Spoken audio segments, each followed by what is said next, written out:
batzuentzat igual errazagoa izango da, beste batzuentzako bat ere erreza. Eta bideoklip honetan nahi genuen islatu zen hori askatasuna zentzu guztietan, ez? Eta estribioak esaten du, aske sentitu, aske izateko.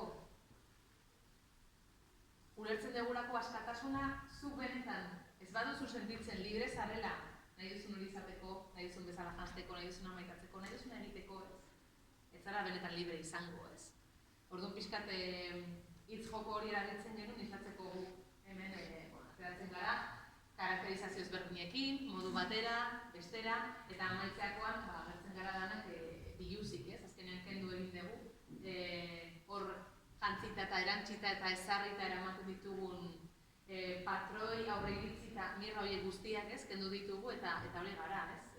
Pertsonak, normalak, danak gara pertsonak, danak gara berdinak eta aldi berean ezberdinak, ez?